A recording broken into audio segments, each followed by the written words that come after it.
non da nga arrière tuuti rek da nga arrière tuuti. mën naa arrière ni ma ko bëggee gara. waaw da nga arrière tuuti. Très chers amis journalistes, je vous remercie tous d'avoir été là. J'ai tenu à marquer ma présence à cet événement qui me semble être un événement majeur par rapport à cette nouvelle dynamique que l'on a enclenchée de revenir aux fondamentaux de la République. Tel que je l'avais annoncé lors de ma passation de service, il s'agit d'une politique globale initiée sous la haute direction de son Excellence M. Bassirou Diomaye Diakhar Faye et de son Premier ministre Ousmane Sonko, tendant à revenir aux fondamentaux de la République, à l'ordre, la sécurité, la salubrité et la tranquillité publique. Mission régalienne que l'on exerce. Cette opération ne vise la stigmatisation de personne. Et je pense que c'est le lieu de le rappeler.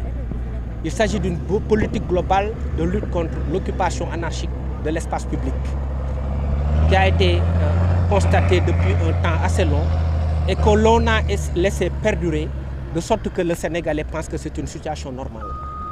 Parce que ce qui n'est pas admissible, c'est qu'on puisse être dans l'hypothèse où ce qui est anormal, finalement, devient normal aux yeux de tous. Et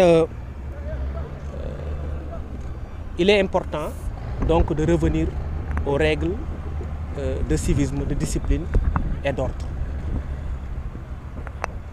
Cette opération a été conduite par plusieurs services, par les autorités administratives,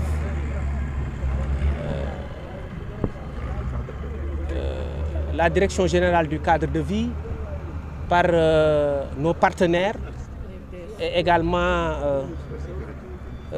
par la police, les forces de défense et de sécurité, la gendarmerie, la SONAGED, que je remercie vivement pour leur contribution. Pour moi, tous les Sénégalais doivent mettre leurs mains, prêter leurs mains fortes au retour vers l'orthodoxie. Nous avons un objectif que nous voulons atteindre, mais dans le cadre d'une synergie globale, qui vise la renaissance de ce nouveau type de Sénégalais qui se dit que le bien public n'est guère différent de mon bien personnel. Que la perception que j'ai du bien public est la même perception que j'ai de mon propre bien. Je montrais tout à l'heure à nos collaborateurs les dépôts d'ordures qui sont faits en face du marché Colobane et des besoins qui sont satisfaits en face juste du marché Colobane. Pour moi, c'est un comportement incivique contre lequel nous allons lutter. Et je l'ai dit, ça vise un objectif global qui s'étend sur l'ensemble du territoire national. Avec la contribution de nos excellents collaborateurs, on aura le résultat escompté. Il ne s'agit pas de déguerpir, comme je l'ai dit tout à l'heure, une quelconque nationalité. Il s'agit de lutter contre cette forme anarchique d'occupation des sols. Et je rappelle également que ceux qui vivaient là, c'est un terrain de la SNHLM, je le rappelle. Ceux qui vivaient ici également vivaient pour la plupart de mendicité. Et je rappelle également que la mendicité est une infraction pénale lorsqu'elle est exercée sur la voie publique. Et je le rappelle à l'attention de tous que cette mendicité est une infraction pénale lorsqu'elle est exercée sur la voie publique. Donc on va essayer de juguler tout cela, de faire une sorte de synergie, essayer de trouver des solutions globales pour lutter contre des phénomènes également qui sont un peu qui sont environnants à cela et qui ne sont pas directement liés à l'occupation anarchique. Parce que c'est des faits qui sont liés. L'occupation anarchique, la mendicité, tout ça c'est des faits liés. Je pense qu'il nous faut des solutions globales qu'on trouvera, Inch'Allah, et avec la volonté d'Allah pour régler ces problèmes, afin de remettre le Sénégal sur pied et également dans le cadre d'une perspective globale de recherche de la discipline, de la rigueur, de la salubrité, de la tranquillité, de la paix publique et de l'ordre public. Donc je vous remercie de votre aimable attention. Une question par rapport aux Nigériens qui occupent le terrain, seront-ils repartis? Là, ce sera une solution qui peut être envisagée. Comme je vous l'ai dit, ceux qui occupaient cet espace ne sont pas seulement des étrangers. Ça, c'est important. Il ne faut pas penser qu'on est dans la stigmatisation. Ceux qui occupaient ces lieux sont aussi des Sénégalais. Ce ne sont pas seulement des étrangers. Donc il ne faut pas penser qu'on est en guerre contre des étrangers. Il s'agit simplement de remettre en selle la bonne discipline. L'occupation normale des voies publiques et non l'occupation anarchique des voies publiques.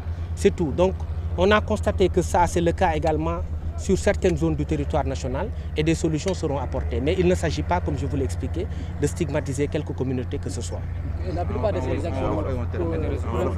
Je résume en wolof. li ma bëggoon wax rek mooy di remercier autorités administratives yi fi nekk nga xamante ni def nañ ci liggéey bu mucc ayib di remercier également presse bi di remercier police di remercier gendarmerie di remercier suñu collaborateurs yi waa SONAGED di remercier également waa cadre de vie parce que li ñu jàpp rek mooy dafa am ay poches de Dakar yoo xamante ni dafay nourrir délinquance maanaam nit ñi dañ fay def ay loo xamante ni dafa nekk lu yoon nanguwul wala ñi nga xamante ni dañuy def infraction ñëwaat toog fa di moom muy servir de lieu de refuge donc loolu la ñuy xool ni ñu koy régler parce que dëkk nag dañ ko war a teg ci yoon dëkk dafa war a vivre ci ay règles mënatuñu jàpp ci suñu réew Sénégal ku nekk fu la neex teg sa mbir ne léegi yow mbedd bi yaa ko moom lépp da nga xamante ni la ñuy def nañ ko def ba nga xam ne dañuy normer affaire yi jàpp ni discipline rigueur ordre dafa am solo ci réew te loolu balaa ñu koy def dañu war a xool également ñun suñu boppam parce que sénégalais nit ku baax la mën na remettre en cause question boppam sénégalais bëgg na lu baax wax naa ko keroog ci sama passation de service donc peuple sénégalais nañ ci jàpp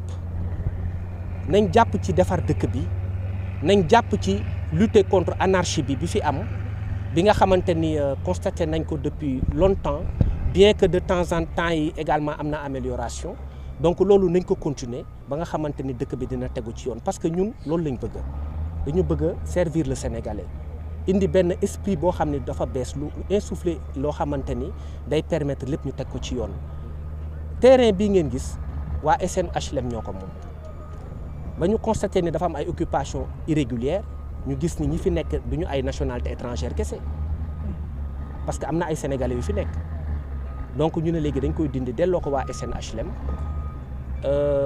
am na zone yoo xam ne dañu gis ne également dañ ko occupation boo xam ne mën na constituer des sources de danger et d'insécurité ñu defar ko bu ñu defaree waa cadre de vie dañuy ñëw def ci loo xamante ni day des éléments décoratifs wala ñu def ci beneen liggéey boo xam ni day bokkul ak ñi nga xamante ni dañuy ñëw def seen tente ci mbedd bi tëdd li ñuy xeex mooy loolu mooy désordre ñun loolu lañ bëgg mu dañ suñu réew beneen affaire bi mooy damay rappeler que ñi fi nekkoon dans la plupart du cas yalwaan lañ doon dundee te yalwaan code pénal sénégalais da ko tere dañuy xool nag loolu nuñ koy jéem a defaree dañuy defaraat rek ànd ñun ñëpp defar mais damay avertir ñi fi nekkoon non ñi nga xamante ni quel que soit fu ñu jógee sénégalais ñëpp damay avertir ni loolu la texte yi wax maintenant loolu yëpp nañ ànd ñun ñu defar ko defar xool nu ñu régler suñu réew ñun ñëpp ñu ànd comme ça réew mi baax parce que réew mi bu baaxee tamit